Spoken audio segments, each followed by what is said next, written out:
Greetings, comrades. You're listening to Workers Lit, your favorite podcast about the fight for the narrative. What do you need on workers need? How are the union and the socialist need? Everything I can get, oh I need, oh I need, oh I need, all the workers need. Oh, workers need. Oh, workers need. Oh, workers need. We live in reactionary times. Across the world, the far right seeks to reassert power, and unfortunately, they've found a lot of success. From the US to the UK to India to Argentina, our enemies are gaining ground. As has long been their agenda, these forces seek to crush queer and trans and feminist movements around the world. Meanwhile, the resistance that exists to these hardened formations is often squishy, unprincipled, and prone to betrayal of the most vulnerable among us. At times like this, conversations around the expression, the understanding, the defense of our identities that makes us so frightening to the far right are more important than ever. Today's guest is no stranger to these battles. She is a radical trans-feminist whose work focuses on the topic of injustice against trans-feminized populations globally and what barriers stand in the way of a third worldist feminism. She writes on Substack and is the author of such works as Trans Red Femme and Brown Trans Les, newly out this week. Go get it. She has written fiction as well, including the lesbian Bollywood romance Dulhania, and she is half of the team behind the upcoming novel Estro Junkies, formerly ranked competitive breast growth. In addition, she hosts the Cracked Ivory podcast, which discusses feminist discourses in academic writing and popular culture. Please welcome to the show, Talia Bhatt. Talia, how are you doing? I'm doing great. Wow, when you really lay it all out like that from end to end, it's like you can just tell. Oh, this bitch has ADHD. she has it bad.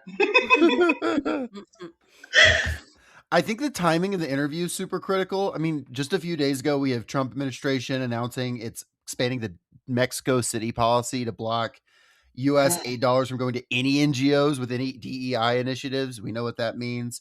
And anything the admin calls gender ideology. The State Department's official statement called it the end of woke interventionism. I hate it here. Yeah, bad times. You know,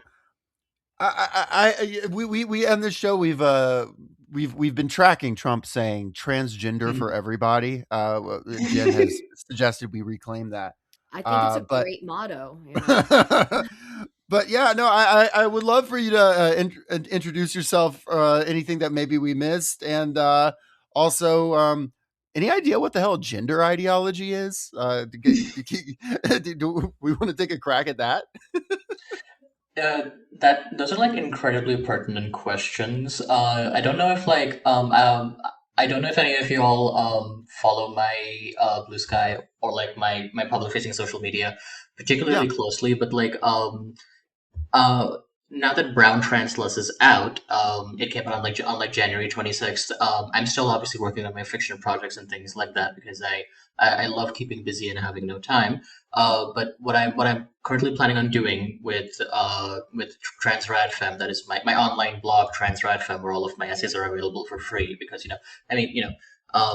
I sell books and I appreciate people who buy my books to support me, but also a lot of the stuff that I've written about trans radical feminism, it was to plug an epistemic gap, right? So I do want these to be freely available, and that is an option for people who, for any reason, cannot pick my books up, and that's fine.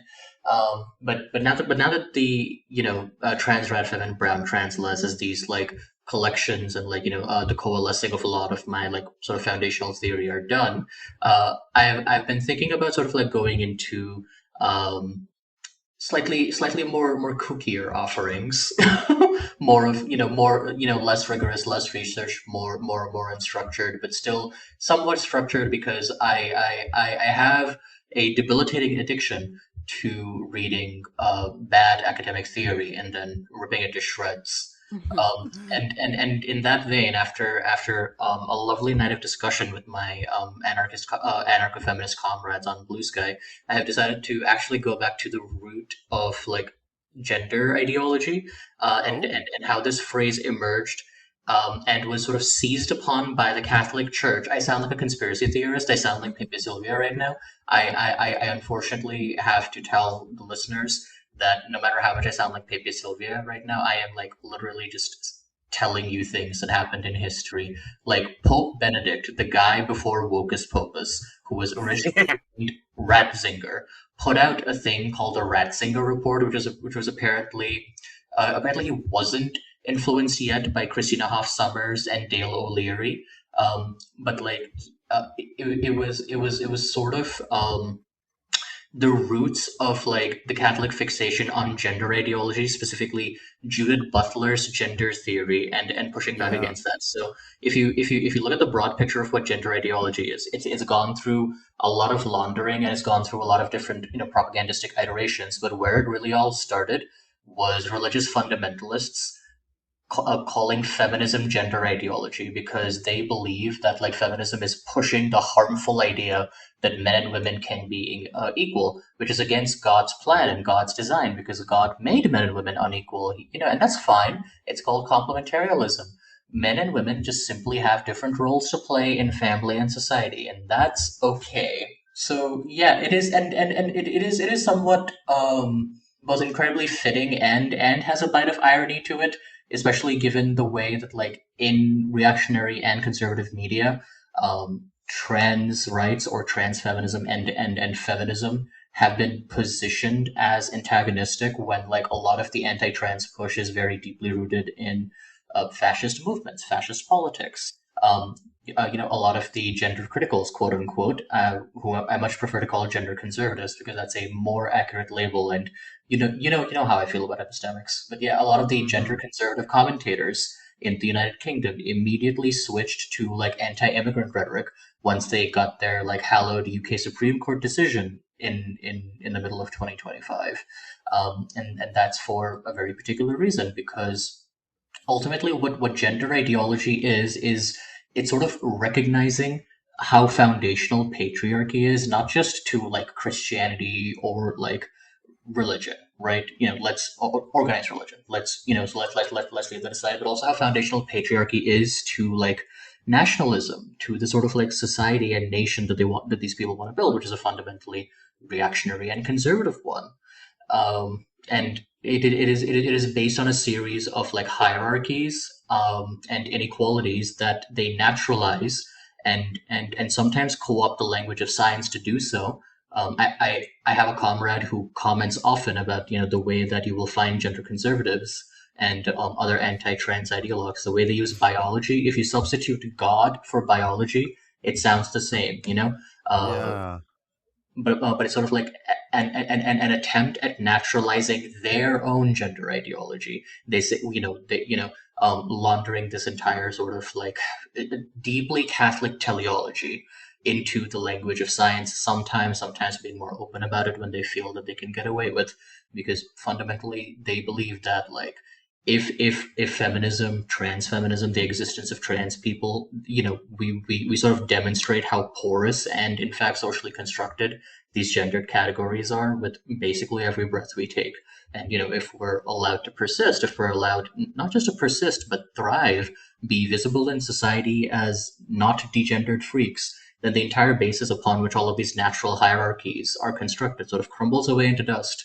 And I mean, I suppose I still sound a little bit like I'm assembling a Pepe Sylvia board, but it's also like the proof is all around us, right? Like you could say that, like, oh, I'm writing about a very niche topic, trans feminism. That niche topic that like the Republican Party in the United States poured billions of dollars into to manufacture attack ads against the other conservative party in the United States, and and that has been a primary fixation of UK politics for over a decade now. That niche aspect of feminism is what I write about because, there's a reason that like in the modern day fascists, conservatives, theocrats, and the the alliances thereof all view trans acceptance and the existence of trans people without pushback to be an existential threat to their movements. Mm-hmm. Mm-hmm. Absolutely, yeah. Once you start getting into like, oh, that's just a niche, right? Oh, that's not important. That's where they sort of start chipping away at you. The very silly distinction that Christina Hoff Sommers makes, I'm reminded, is like equity feminism versus gender feminism, right? And that's where they start weaseling in and manufacturing consent for slicing off increasing chunks of very vulnerable populations.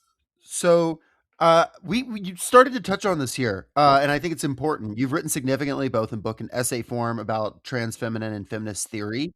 Um, could you talk a little bit more about why this isn't just an interesting intellectual exercise, because it is, but why it's the theoretical and intellectual battle is so essential? I have all of us have been in organizing spaces here, and every now and then you'll run up against a person that is very well-meaning but very wrong, in my opinion. That's like, oh, I don't like need to read or think about this theoretical side of things. I'm just trying to get the work done, and God bless you, but this is important, especially because of the stuff you're already addressing.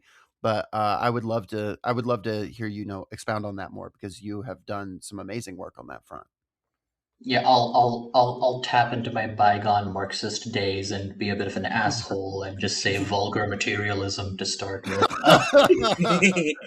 Um, but that's the vibe, right? Like, I'm not out here saying that like you need to be able to pinpoint exactly who Vladimir Lenin had beef with and Yeah. exactly when over the course of the 19th and 20th centuries in order to build the society of tomorrow. Um, but like at the same time, if like your praxis isn't guided by a strong theoretical foundation, you will very easily fall into things like, and I'm gonna start saying things that I've heard from avowed leftists, even Yeah. people who have done the work, organizers and things like that. Like, oh, I'm okay with trans people, but we do, from a materialist perspective, we do have to acknowledge that, like, you know, the chromosomes are different. You can't change your chromosomes. It's materialist. Look, chromosomes are made of material. I'm pointing at them. I'm reminded of your Janice Raymond episode. Like, I've never been karyotyped, right? When people determine how to treat me, like as one or another thing. No, but you don't understand. It's very materialist to like assume that I must have a particular set of chromosomes that like cannot be changed now or in the future, and then say that like my social reality and the way I move through society is first and foremost most fundamentally impacted by chromosomes that people cannot see, and not the secondary sexual characteristics or like anything about my, I don't know, fucking face, I guess, that people can see in front of them. And that is also like, taking like that's like forefronting sort of bodily transition a little bit there, but like um at the same time, I feel like you kind of have to, because simultaneously it is true that like gender nonconformity itself is something that needs to be respected in a patriarchal society and is under attack.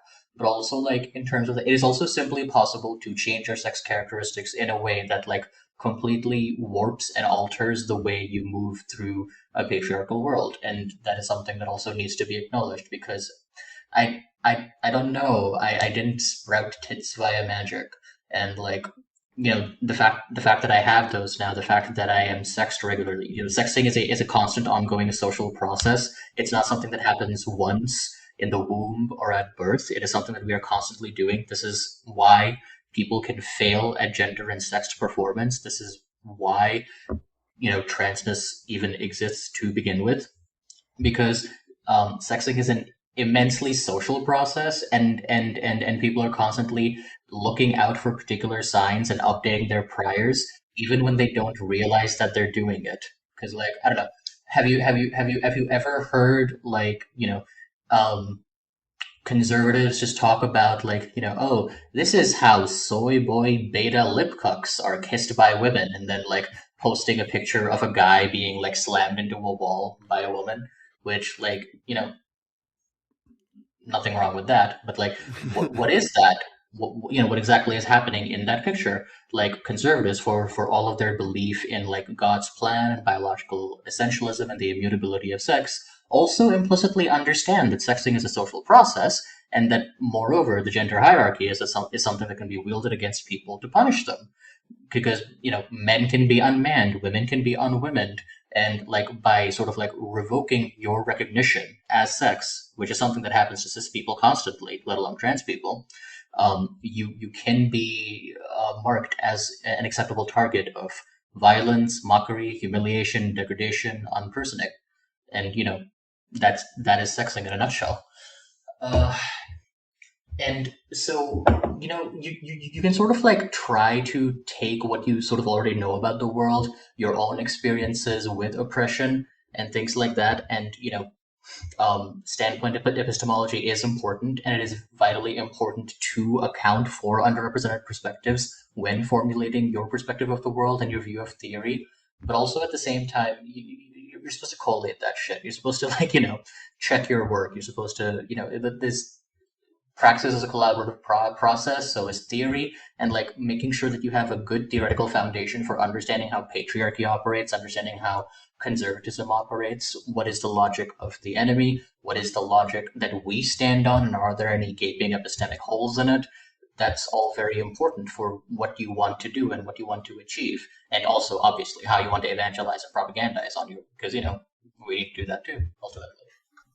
No, 100%. Yeah, because it's how that's the rhetorical fight. That sort of vigilance is how you guard against, like, again, as you touched on. You hear from even avowed leftists, even like very progressive people, or people who consider themselves very progressive, things like, oh well, people don't change their sex, they change their gender, and this, that, the other. It's how, and there's so much unpicking to do of this sort of hegemony that people who are not us, people who are not trans, people who are not queer, have over discourses about our experiences. Mm-hmm. And like there's so there's a lot of like silences as well, right? So I sort of like hinted at this earlier, but like so to quickly recall that thing I said about how conservatives will state that they believe in the immutability of sex while demonstrating an understanding of how sex is social because they use it, they deploy it constantly. We do exist in a world where everyone sort of implicitly understands on a subconscious level that gender performance is something you can fail at, and that failing at gender performance, the gender performance that is expected of you, carries harsh punishment. We all move through a gendered world, a patriarchal world, knowing this. Yet at the same time, conservatives and people who aren't as familiar with the literature as they should be, even as they profess to be allies of trans people, they will still have those stated beliefs about bioessentialism. On one level, they'll be like, "Oh, you cannot change your sex," when you demonstrably can, especially all of the aspects of sex that actually matter for social sexing. Um, and they will demonstrate an implicit understanding of how gender is wielded against marginalized people, but while not being able to connect that to their mistaken belief about the immutability of sex. So these are sort of like, it's one part controlling the narrative, one part is things like not just epistemic injustice, but like specifically hermeneutical injustice. The terms for these things are not allowed to exist, and the perspectives of the marginalized are marginalized.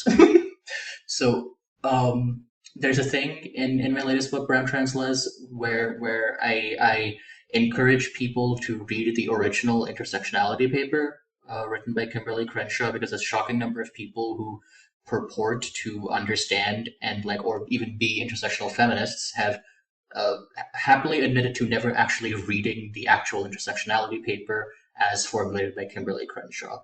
If you read that paper, you will come across a cadence that is very familiar, at least to me, because Crenshaw is a brilliant writer and brilliant at constructing arguments and like pointing out flawed logic in these systems that are effectively contradicting themselves just to hurt marginalized people.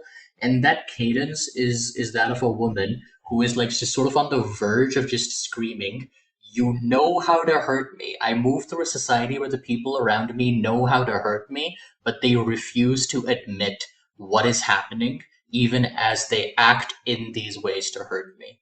And, as a brown trans woman, very familiar. I could, you got to read between the lines a little bit there, but that's a pretty familiar experience to me. People around me, people who follow, who live in patriarchy, know how to hurt me, even as they profess that they are not hurting me and express stated beliefs that supposedly contradict the things they know in order to mobilize that in harmful ways. 100%. That feels like as good a time as any to get into how your work, like all modern work, exists in the context of our very, very online era. So how has that impacted you? How has that impacted the public's understanding of these issues you raise? How should we best engage with the internet, other than developing a machine that allows us to punch people through it? Cool as that would be. Yeah. Oh god, it's this. I It's do this very believe Jen is complicated. working on one of those. I think Jen is in the lab developing the punch people through the internet machine. When I figure that out, it's going to revolutionize online discourse. Yes, only we will only give it to select us and select Workers Lit friends. So Talia, we will be sending you one of those machines. All the components are there; they just need to be synthesized. Mm-hmm. Yeah. Oh god. Okay, so the internet. So talking about like epistemic injustice and the internet is so fraught, especially in the context of like so the United Kingdom is trying to ban phones and social media for children under 16 years old.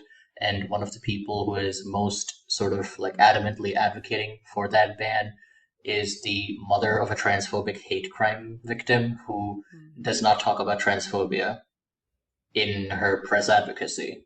And then meanwhile, all across the pond, there's things like constant epistemic vandalism is like being produced in newsrooms and by the current conservative regimes that is like taking that sort of epistemically vandalized knowledge base in order to pass harmful policy that does not have a good rigorous or scientific basis against the experts are not like great friends to trans people, but even the experts acknowledge that trans medicine help us, and even that is too much for the current reactionary regimes, and so they're ignoring even that little bit.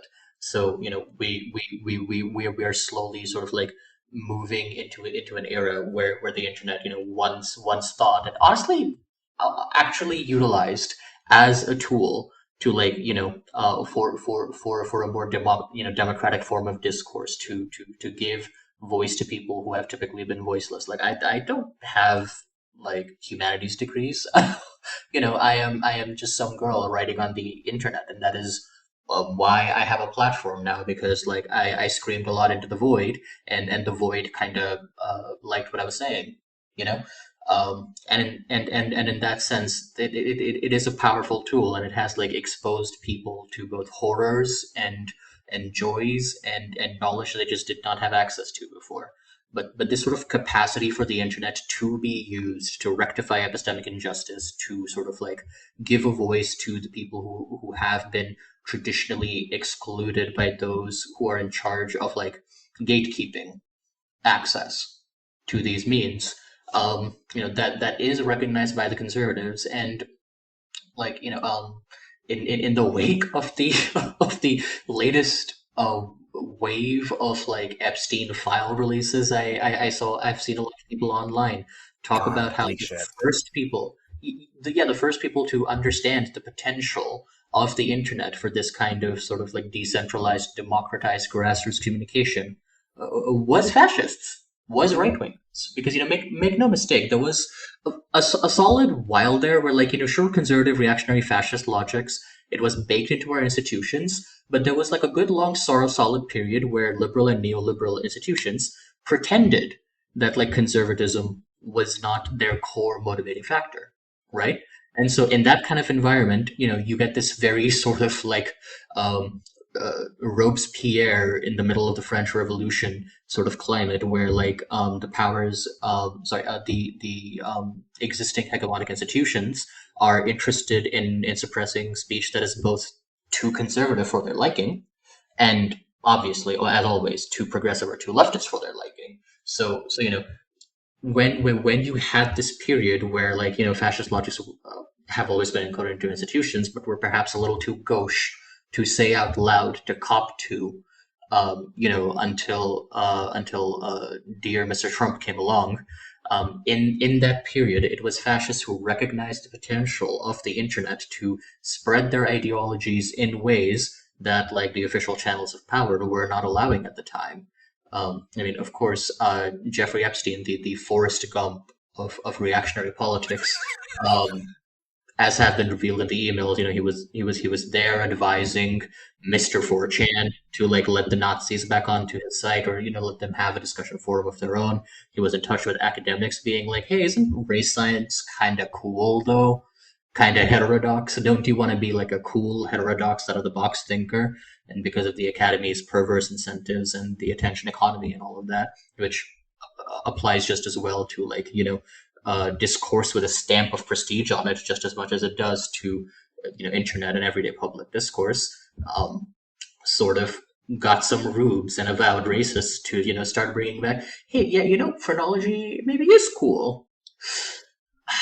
Because it's a double-edged sword, right? Or in and of itself, it's a neutral tool, and, like, in some ways, I fear, like, this is not a fair comparison, because, like, leftists will always sort of have, like, we will always be on the losing end of things like spending power or institutional legitimacy, because the things we say are just not things that, like, those in power typically want to hear. So it's a little bit not on us, but at the same time, I feel like the internet was much better utilized by, like, early Stormfront and all those people who were like, "Ooh, let's hide our power level," and developed a lingua franca for sort of spreading fascism among irony poisoned young men without having to call it fascism, until one day it was cool to call it fascism out in the open.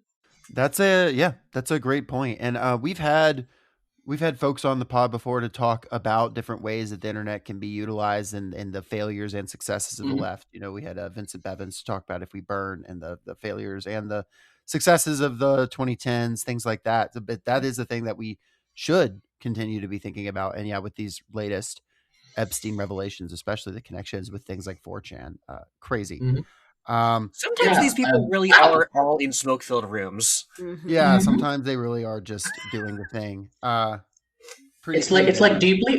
deeply annoying how, like, conspiracy theorists are like, "Okay, I'm gonna be like 80% right about how power works, but I'm gonna ascribe it to, like, lizard people or blood drinking aliens, instead of the actual billionaires waving their Right. dicks and stacks of cash in our face while singing 'You Can't Touch Me' in a sing-song voice." Mhm. Like Yeah, and like sending folks, emails they're with not hiding it.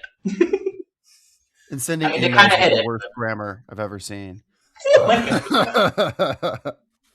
there's such a bizarre and stark contradiction, that, like, Jeffrey Epstein just sort of typifies about the modern reactionary movement, because for so long he was just allowed to just operate in the open. It was an open secret. The first victim who spoke out against Jeffrey Epstein publicly, well, maybe not the very first, but one of the first victims who spoke out prominently against Jeffrey Epstein, was a transsexual woman back in, I think, 2007, who was, like, made fun of in the tabloids for daring to impugn his good name. And it's just like, oh wow, was it happening in secret, or was it happening in the open? Kind of both, because that's just sort of what control over the means of disseminating information looks like. It is, yeah. It is the unfortunate world that we live in. That, yeah, the first to sort of master these discursive spaces were the reactionaries, were the Epsteins, were the Stormfront Chuds of the world. And it's a titanic effort, certainly, intervening and pushing back against these things and building a continuum of force that can resist them. How And there are multiple avenues for this battlefield, of course. So how do these things intersect? How does your theoretical work and your fiction intersect? Because you've done a little bit of both, Mhm. and you can tie in, like, any of your like fiction, your nonfiction. How yeah, just how do these play out? And you have Estro Junkies, a fiction project that you worked on coming out in May, correct? Yep. Okay, how do I explain all of this? Okay, so I'm gonna start somewhere a little bit dry before we get to the juicy bits, and I have to explain what ranked competitive breast growth is to an audience who probably just sat up and was like, ranked competitive what now? I've So I've I've been yapping at my co-hosts about this fairly intermittently. I actually brought it up on our sleepers episode a while back. Blink Sure yeah, did. okay. All right. Okay. So we'll start off dry before we get to the juicy bits. So uh, what exactly is the point of my work, whether fictional or non-fictional? So as I was sort of talking about how these discursive spaces have been monopolized by reactionaries, I speak a little bit from a place of like unfortunately like personal experience, because that is the experience I had with the currents of modern feminism, or third or fourth wave feminism. We kind of lost track of the waves after a point there, but like there's this sort of like there's the second wave, and then there's the post second wave, 1990s onward, that was sort of typified by Judith Butler, Naomi Wolf, and unfortunately Christina Hoff Sommers. A little bit, where feminism got a little bit end of history, a little bit post feminist, a little bit. Oh, we happy few, we well off, educated, affluent women in the academy are doing pretty well for ourselves right now. So patriarchy's over, right? What's 99% of the world? And then, obviously, since history unfortunately did not end to the chagrin of Fukuyama, we can sort of like map this kind of like um, post Radfem hangover that like extends to the 2010s, obviously. But then there's another certain marked shift in discourse where the internet had obviously already happened. Social media, I think, started like Facebook and Twitter and so on started getting really big. I think right before the 2010s, around 2007, 2009, around that period. But then like the feminist blogosphere sort of like really came into its own. I think early 2010s, mid 2010s, all the way up until the big reality check that was Me Too. um, but so a lot of my work is focused on these kind of struggles in these like ever changing and chaotic feminist currents, where you will have a lot of voices sort of arguing that like the rigorous analysis based on gender is outmoded and essentialist and not something we should be focusing on. Why are we focusing on the woman in feminism? Doesn't that just a little bit reactionary somehow? Um, Sorry, my sheer disdain for these discourses is I feel kind of dripping from everywhere, and I'm not going to apologize for that. They sucked. Um, Wow. So you simultaneously have a feminism that is like in some sense trying to abolish itself. You have like a queer theory milieu, and sort of like the emergent field of trans studies that is like trying to do analysis of queer oppression and trans oppression without feminism. Spoiler alert, doesn't work. And even as feminism is getting sort of like more solipsistic and less materialist, you also have this sort of like undeniable fact that there are still battles to be waged, right?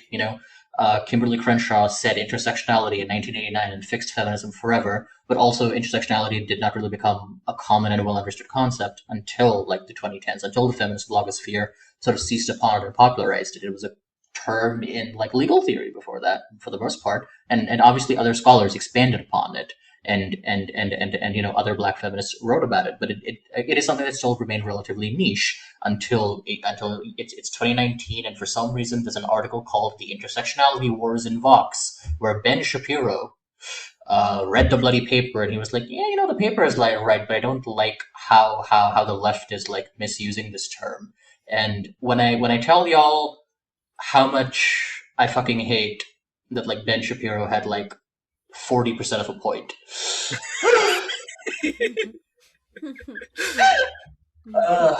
Hey, God. we covered one of his books on the podcast, and that's more of a point than he made in that. So Two of them. he Yeah. made His 0% most of a recent, point. like, Lions and Scavengers nonsense, and then his, like, blisteringly racist novella from, like, a few years back. Oh God, yeah. Good lord. But like, yeah, the 40% of a point that Ben Shapiro made is that while a lot of people say they understand intersectionality and they say that they want to apply an intersectional lens to their feminism or to their theory, their practice, whatever, a lot of people just don't understand what intersectionality really is or what it means to apply an intersectional lens to your work. You know, there are a lot of people, even today, writing today, who will just be, I'm not going to name names, but who will just be like, race, gender, and sort of like put those ideas next to each other, Mm-hmm. and then sort of like assume that that does something. It's just like, okay, how does race relate to gender? What is the connection between the two? Can you sort of analyze and explain why these are both tools of nationalism? Why they are, co-constitutive? Why sort of like reactionary currents on one tend to accompany reactionary currents on the other? Can you explain that to me? No? Great, wonderful. And that was sort of the big problem with the fourth wave feminism, I guess, if you want to call the mid 2010s sort of like increasing online discursive space of feminism. That it was really vibes based, because like while at the same time a lot of women wanted to like sort of like use feminism as a kind of bible on how to live a more moral and feminist life, or like turn to feminism for explanations of why they weren't satisfied in their heterosexual relationships or in the world that stubbornly persisted in being patriarchal even after a lot of academic feminists declared feminism over. And they didn't get a lot of good answers. And so a lot of people were just guessing, we're not inclusive enough, and that's certainly true. But how do we be more inclusive? How do we center the voices of the more marginalized? We're at a trans tipping point now. The trans people are visible and speaking for the first time without being immediately stamped out of the conversation. But like, do we understand what their oppression is like, or are we just all collectively agreeing to like, well, we were nice to the gays, so let's be nice to these freaks too, at least until they stop being convenient for our political project? Mm-hmm. And so that's kind of what happens when you strip the, I mean, this is a leftist podcast. Y'all hate liberals. Y'all know the score. This is what happens when you like strip materialism from your theory, when you want a theory, when you want like explanatory models for the world, but you are way too attached to institutions and not invested enough in like asking, how does society operate? How does society promulgate all of these violences, even if there are nominal attempts to correct them? Who actually gets to speak, who actually is oppressed, and why? Why? There's a lot of, there was a lot of descriptivism and shockingly little asking why things work the way like this. So insofar as the transgender tipping point was a thing, it was a period in time where a lot of feminists and a lot of people who said they were feminists, or at least tried to keep up with pop feminist currents, were saying that, yeah, we should accept trans people.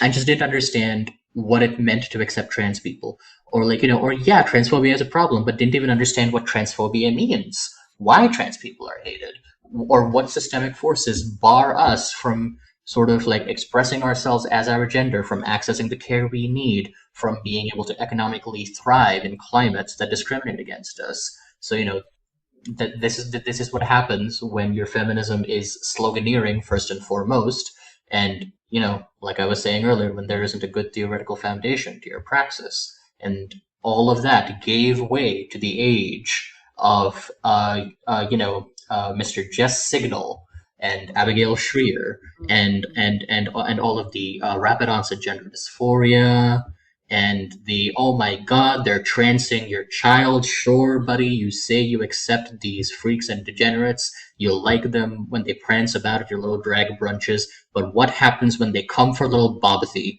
and make him wear a dress? What then? Are you going to stand idly by and let them put Bobathy in a dress? Is that what you're going to do?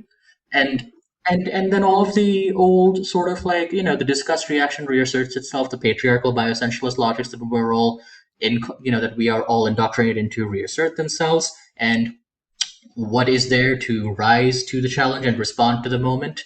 Well, let's see. We have queer theory, trans studies, and feminism that have all sort of shot themselves in the ambiguous genital area by stripping the materialism from their analyses. Cool.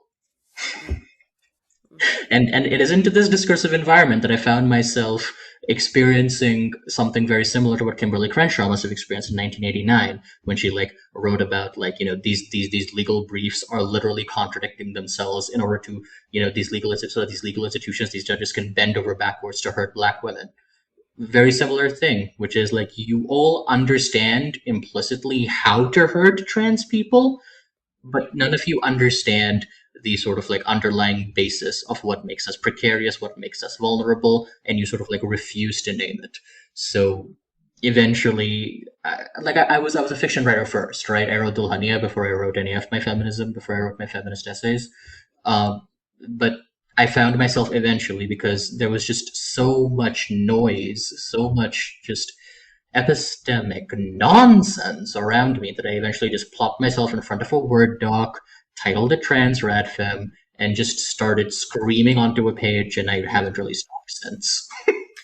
I was jump scared, and this is a tangent. I was jump scared because the book that we're reading for the book half of the podcast this coming week does name check Jack Halberstam in its foreword. It's a fiction book, but yeah, having listened to that episode of your podcast, it's shocking how and where these things settle into consciousness, whether fiction or nonfiction, and pop up at the craziest times. I mean, being a tenured academic has nothing to do with being right, so. That's certainly true. And this brings us to, I suppose, rank competitive breast growth. Yeah, so there I am. I'm trying to sort of explain what the materialist basis of trans misogyny is in sort of Yes.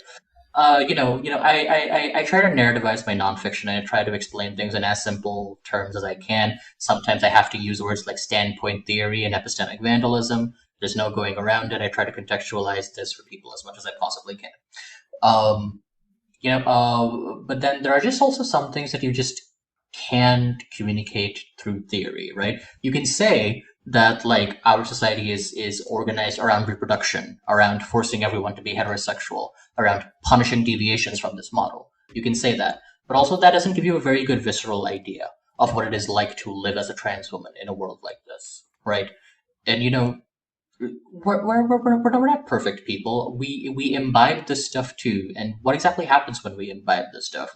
You've got a couple of there are a couple of trans femme academics in who have produced literature and stuff in the 2000s and 2010s. There's sexologists who are hardcore Blanchardists, and how exactly does that happen? How exactly do you end up with a trans woman in a quack field saying, yes, I am a male who is aroused by the mirror, as just one example, She feels good about her body. What the hell is that? Yeah, and that's the sort of seep from theory to sort of trying to communicate trans-feminine subjectivity that is just difficult, right? And I've tried at various points, but in general, I try not to speak too much about my own life for both personal reasons and the fact that I don't think autobiography is necessarily the best way to communicate things like what is intersectionality, what is radical feminism. I'll draw upon experiences I've had, obviously, but I will try to situate them and contextualize them within the wider cultural context that we exist in. But that visceral feeling of what it is like to grow up as a trans woman who has been told all her life how wrong it is to be a trans woman, how disgusting it is to be a trans woman, how trans women are all degenerate perverts trying to invade women's spaces, and what a struggle it is to accept yourself as a trans woman when that is the sort of cultural line on us and the ubiquitous cultural line on us. And yeah, that's a gap that I don't think simple nonfiction and theory and materialist feminism can't easily cover. And that's why we have testimony, that's why we have ethnography, and that's also why we have fiction. So in order to try to communicate perspectives that people would otherwise be unfamiliar with, which brings us to ranked competitive breast growth. So Right Competitive Breast Growth is a web serial that I co-author.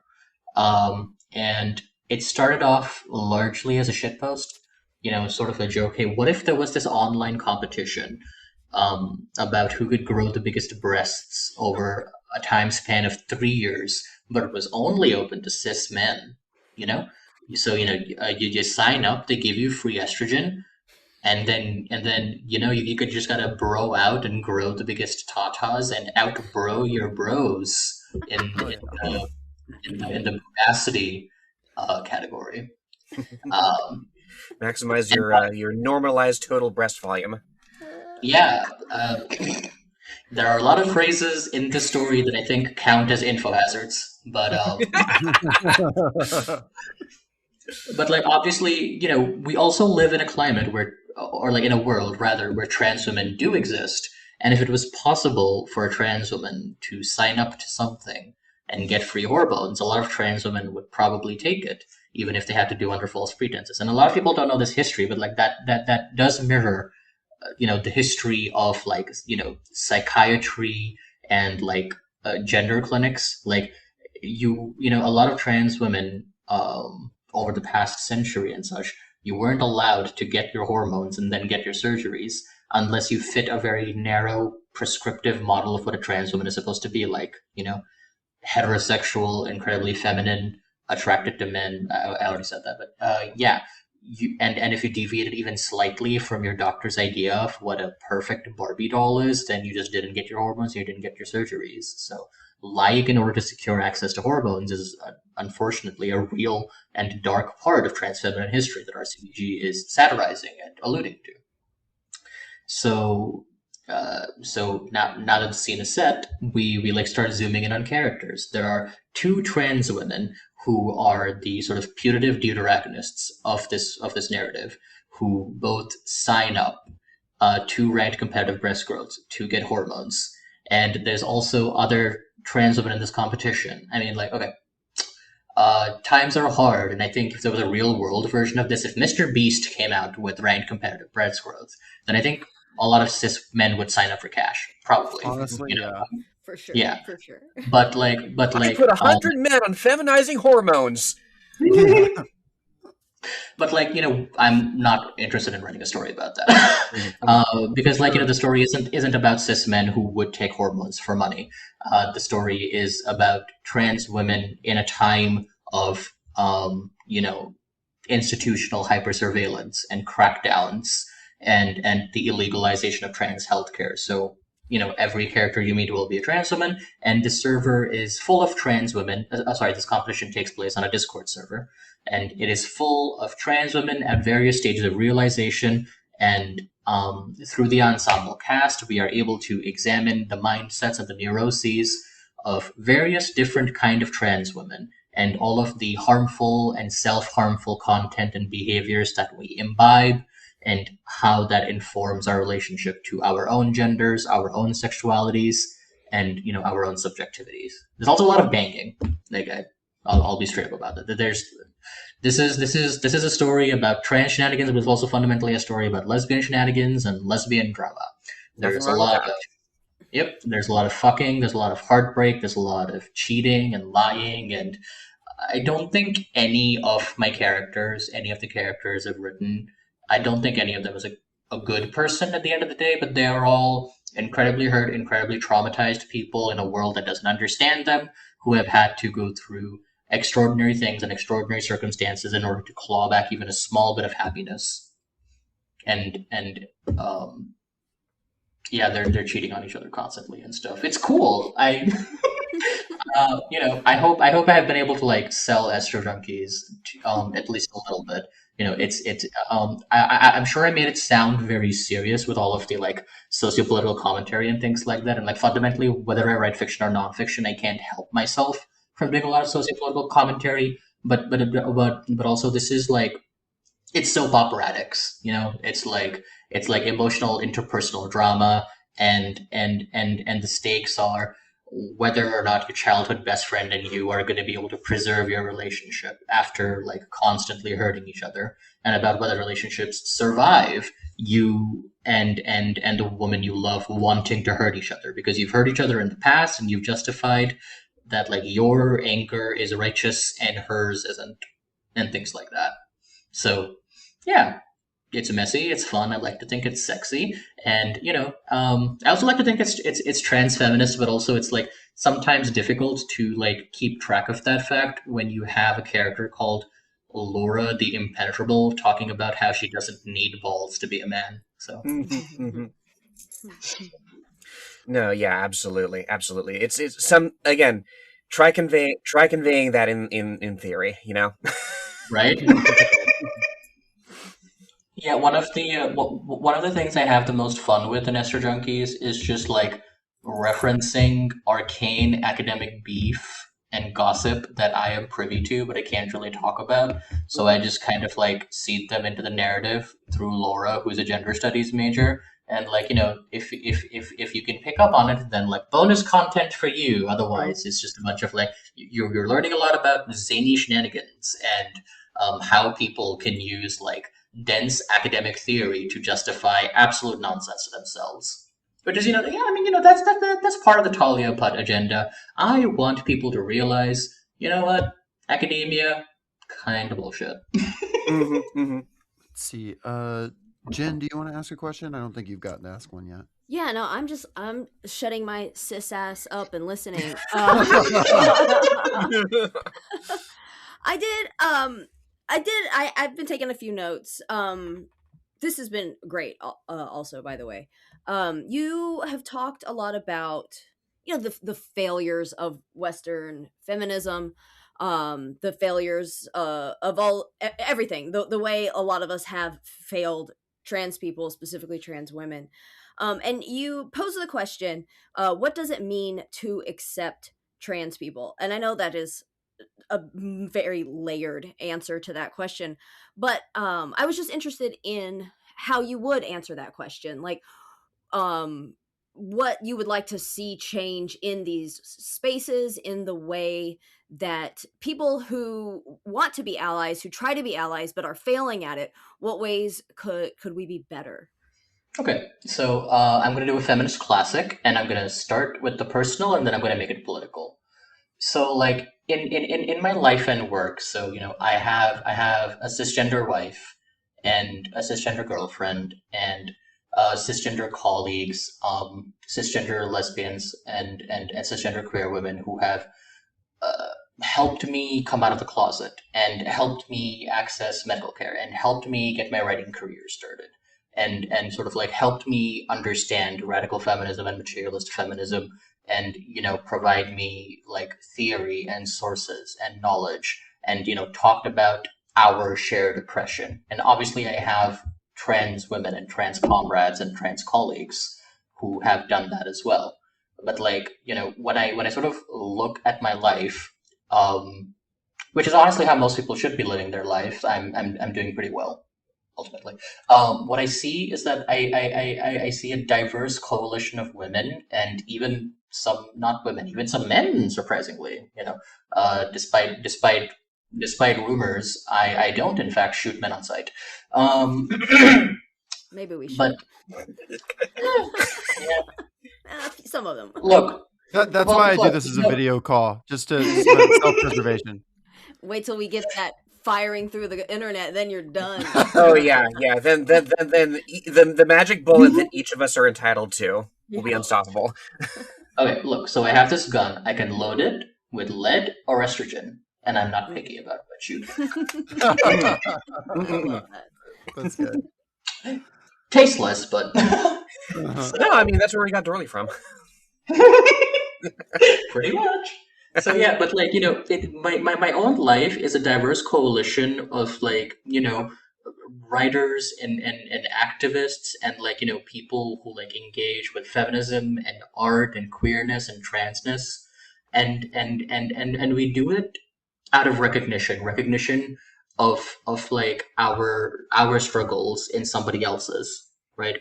Because that's sort of fundamentally what builds coalitions, and it's also what builds empathy, understanding, friendship, comradeship, you know, allyship, tolerance, if nothing else. You know, you can absolutely hate a bitch, but still want her to like not lose access to healthcare, for example.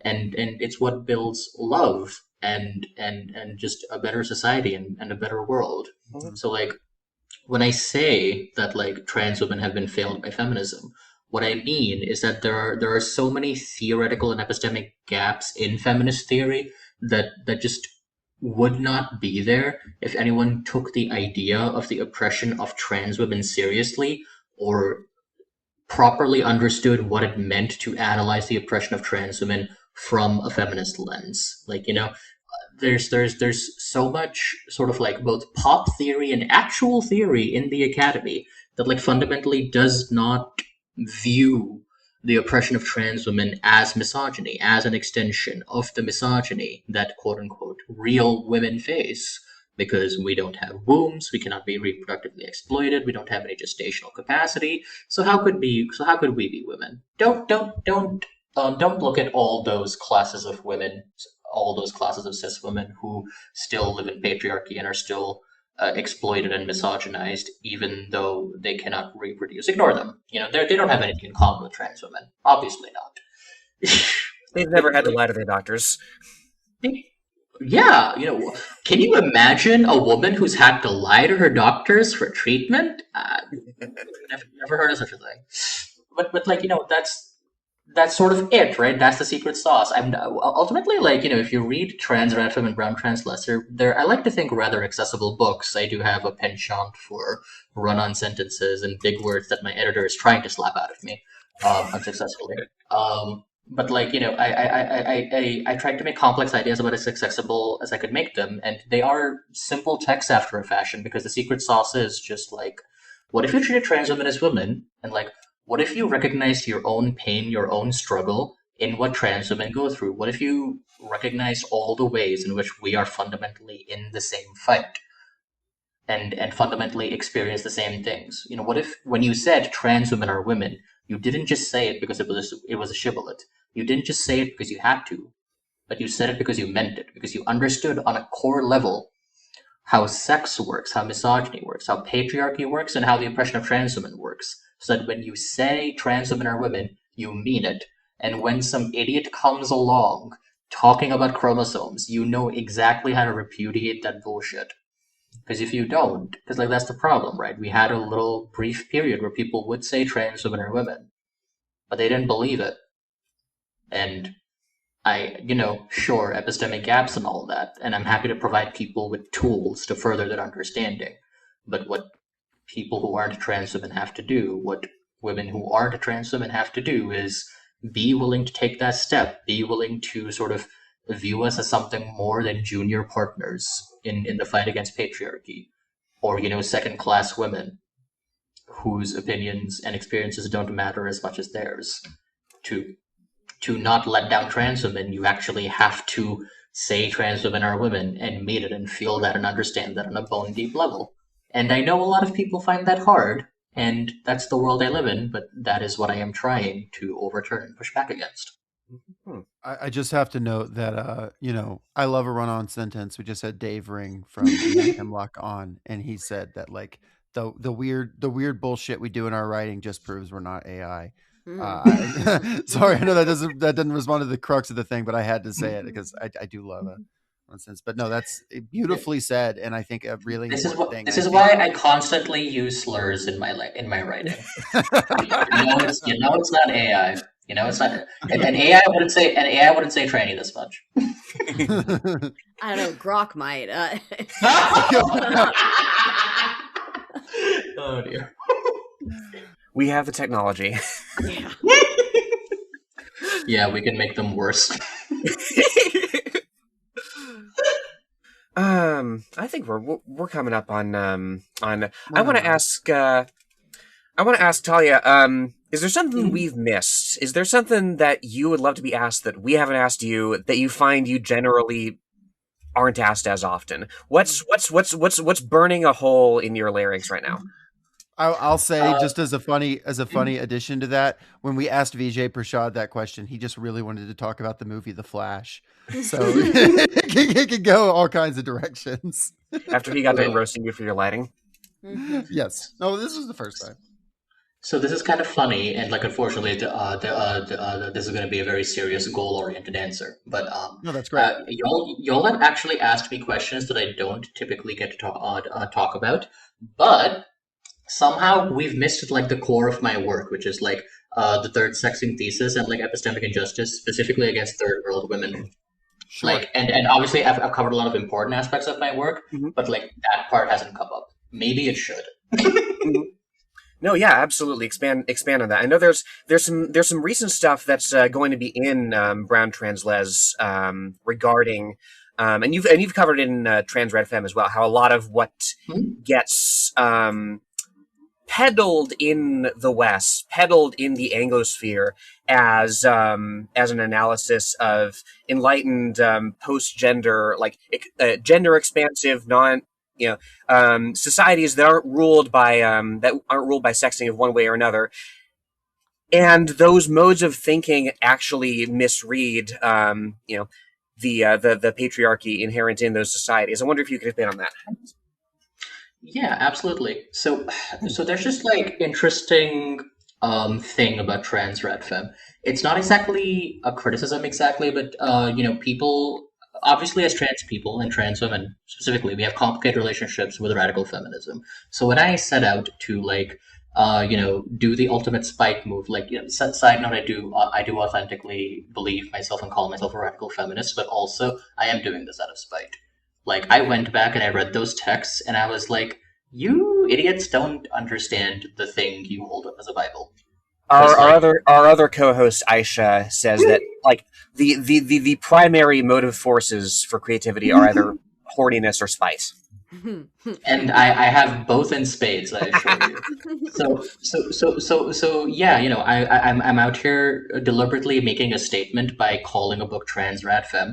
And like I do mean that sincerely because if you actually look at the social constructivist theories of radical feminism in the 70s and 80s, and if you revisit lesbian feminism without trying to disprove it, you will find that it is a lot of those discursive currents that have very natural explanations of why trans people are obsessed and why trans misogyny is even a force. It's this ultimate irony that the ultimate validation of radical feminist theory is the transsexual woman. And I like being able to sort of snap a little. But there is this sort of like very like obviously not everyone is going to be on board with that, and there are trans people who are going to be wary about it. And like one of the things that like people sort of say about trans radfem is that I'm trying to rescue radical feminism from itself, which is true, but maybe it's a little limiting, right? So what I ended up doing in Brown Trans Les was because it's not like I don't talk about race in trans radfem. The most popular essay in Trans Radfem, in fact, is my essay "The Third Sex," where I talk about cultural anthropology and how a variety of academic disciplines treat trans women in the third world. So if you as a listener have heard of this idea of the third gender or third sex and constantly encountered literature about how non-Western societies before colonization, there were pre-patriarchal, queer, inclusive, misogyny-free utopias, and they have these third genders and an expanded and enlightened understanding of gender and sex that, like, the Westerners and these Western medicalized models cannot hope to comprehend. And then you sit down and you read the literature, and it's like, oh, let's see, all of these third genders are disproportionately quote unquote AMABs or born male individuals who take up feminine forms of dress, feminine forms of address, feminine names, grow their hair out, wear women's clothes, want to be identified as women in the census, and a lot of them avail of hormone treatments and crowdfund for sexual reassignment surgery. Oops. This is novel. We've never seen this before. Nope. And it's also incredibly funny. I have this little trick I like to do where like I take that social science that is applied to non-Western societies, and I'm just like, let's apply that to the West real quick. That's one of my favorite tricks. So, question for the class: is there a demographic in the West of quote unquote born male individuals who are forced out of the formal economy, who adopt feminine manners of dress and address, who are disproportionately forced into sex work and marginalized at the fringes of society? Can you all think of any such populations in the West? It'll come to us, I'm sure. So, so I touched upon that in Trans Radfem rather extensively, but it's sort of like because the focus of Trans Radfem was the second wave and was radical feminism, I wasn't really able to get into how these discursive trends in the wider feminist context sort of kept reproducing themselves and playing out in the feminisms that followed the second wave. I have one essay in Trans Radfem that goes into how the feminisms that followed radical feminism did not necessarily fix its core flaws while trying to repudiate it. For example, a lot of the feminisms that followed radical feminism, they were still transmisogynistic. The transphobia was not what people took issue with when it comes to radical feminism. And so what ended up happening was you will find this stubborn trend in feminisms that follow radical feminism to decenter women, like I touched upon in the beginning of the conversation, and to sort of do the whole like, well, patriarchy hurts men too thing, but in a sort of very shallow way. So again, we're not asking why. Somebody will be like, oh no, dear Babathy, if only he could cry. Don't you feel bad that Babathy can't cry? And we're not asking, okay, but why can't Babathy cry? What happens to Babathy when he cries? What class of person is he being compared to or reduced to? Why are certain displays of emotion verboten for people in Babathy's sex class? You know, um, so you have this feminist tradition that is like very steeped in lip service and sloganeering, like people who say intersectionality and don't know what intersectionality means. People who, hell, say even patriarchy hurts men too, a phrase I have a lot of issue with because it is true that systems of oppression hurt even those and restrict the behavior of those who benefit from them. But like that's part of border enforcement. White people are quote unquote hurt by not being able to interact with non-white people in certain ways. Again, miscegenation laws have existed, etc. But like to then go and say, there's a lack of recognition that these harms are not necessarily equal. Mm-hmm, Yeah. Mm-hmm. Rich and poor alike forbidden from sleeping under bridges, that sort of thing. Exactly. Yeah.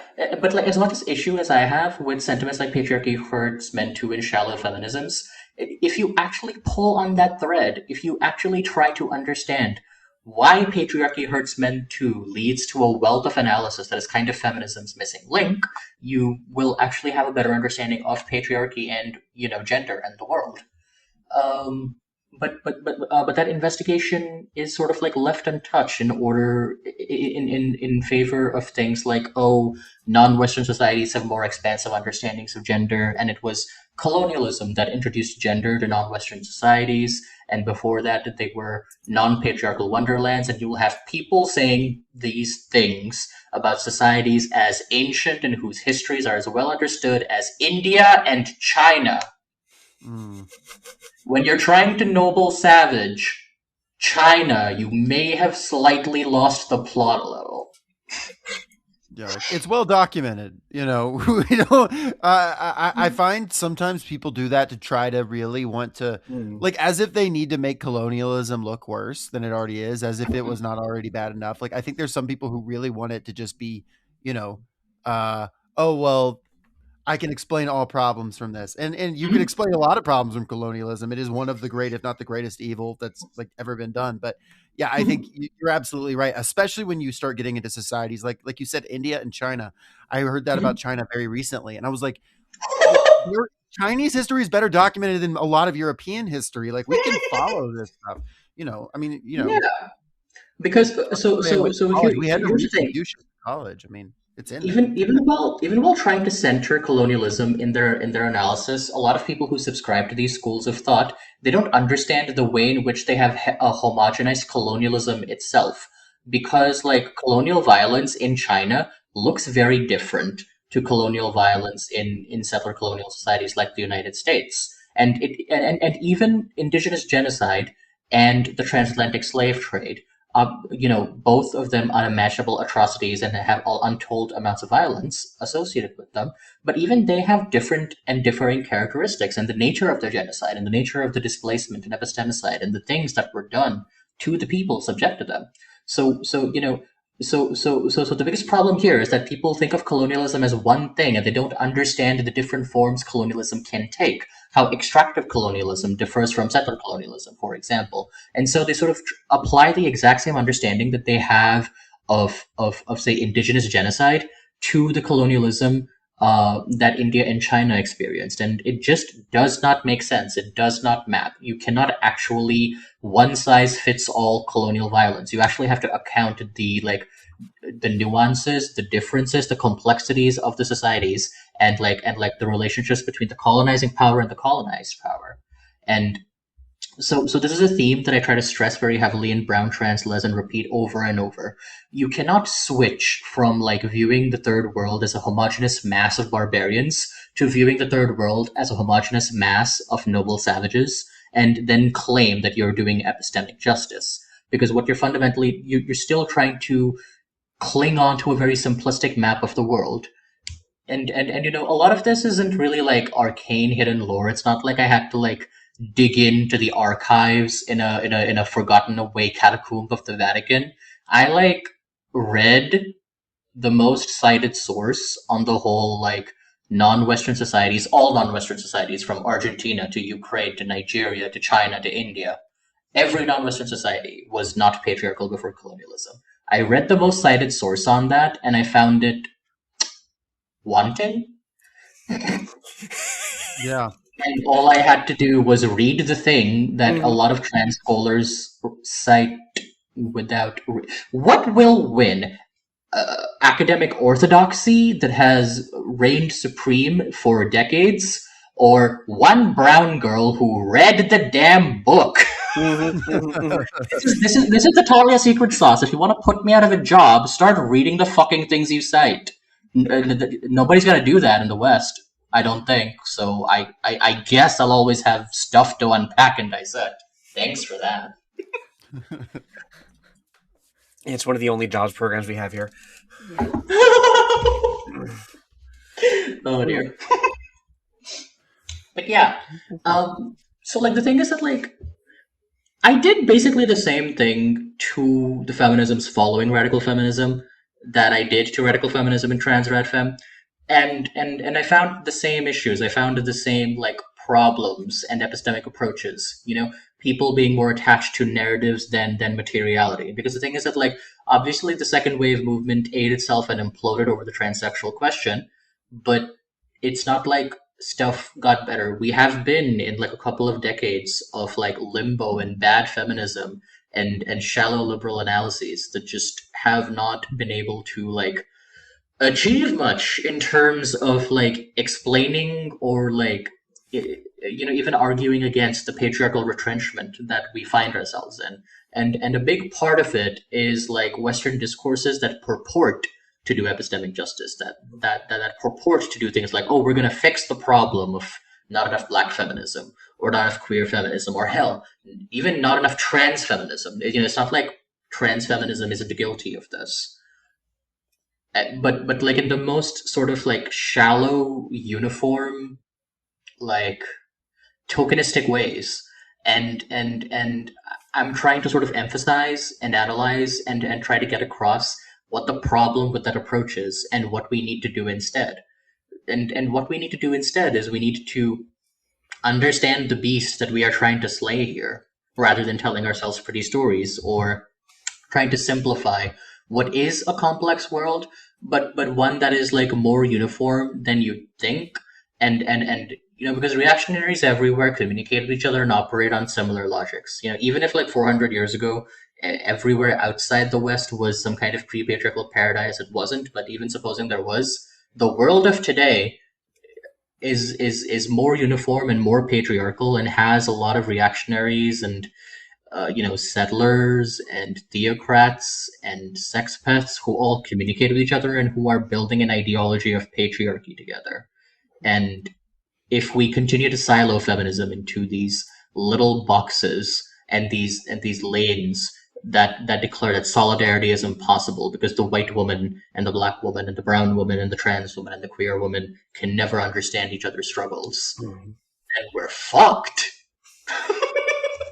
Absolutely. And that's why the work that you're doing is important, and that we have to continue to build this cross movement solidarity and cross identity solidarity, the kind of stuff you're doing. Mhm. Yeah. Would you one more time tell people what your books are that they should look out for, where they can find you, your podcasts, all the plugs, and we're going to link it all, but I would love for you to lay it out one more time right here. Absolutely. So I do have a website, taliabhatt.com, nice and easy, that has most of my links. Once again, this bitch is very ADHD, so I have Brown Trans Les that just came out in January, this month as of time of recording, where I talk about the issues with decolonial feminism. And it's the follow up to my nonfiction book that came out last year, Trans Rad Fem, the edgy, spiteful one, where I talk about how radical feminism was ours all along. That is my prominent nonfiction work. I also have a podcast, Cracked Ivory, where I talk about and dissect all of these feminist discourses and feminist currents with my co-host. And I have an upcoming book, Estro Junkies, available for pre-order. That is my fiction that will most likely be coming out in May of this year. Yeah, looking forward to it. Because that's because it's going to be the first in a series, as I understand it. Yep, that's right. Really appreciate you coming on today. You've come at the we've kind of came full circle to the problem of the world is ruled by the worst people, the sex pests, the patriarchs, all that, and we've come at it from a lot of angles in terms of how to resist, how to tell stories that that build resistance, and I really appreciate you helping us in that. Thank you so much. Yeah, if I can be a little bit ominous for a second, I have a parting story for y'all. We love ominosity here on Workers Lit. Okay, perfect. So the other day I saw this one well-known centrist dipshit agree with another well-known centrist dipshit, talking to each other. Like it's always two idiots being like, exactly. And they were like, I'm starting to think the feminists were right. But a lot of men really do just hate women, and it's just like, and it's like the past year has been like vindication in the worst way possible, because all of the contradictions are making themselves known, and leftists in particular, but feminists especially as well, are being constantly proven right in the worst and most violent ways possible. And it's just sort of laid bare just what fucking about, and sort of like trying to not engage with the reality of the violence and brutality that our world is founded upon, where that gets you. Because, 40 fucking years, we could have had, better theory. We could have had radical transfeminism because there were people saying the right things all the way back in the 80s and 90s. But no, too much bullshit, too much epistemicide, too much transmisogyny, and we spent 40 fucking years trying to be like, okay, but is patriarchy really that big a problem? And now here we are. We can keep doing that. It's not like we're running out of time. Yeah, barbarism or not barbarism. It really is that simple. Right. And thank you so much for having me. And on that ominous note, I'll take a brief. Absolutely. Well, folks, check out the links in our show notes to look at where Talia's working. All this different stuff that has been discussed will be linked down there. We appreciate y'all. And Jen or Lenore, do either of y'all have anything to close us out? Read a book. Read another book. Read things. Mhm. Bye, y'all. Pages upon pages, words of wisdom from other workers' brow. Got my nose to the spine, not soaking up all the wisdom all they will allow. Workers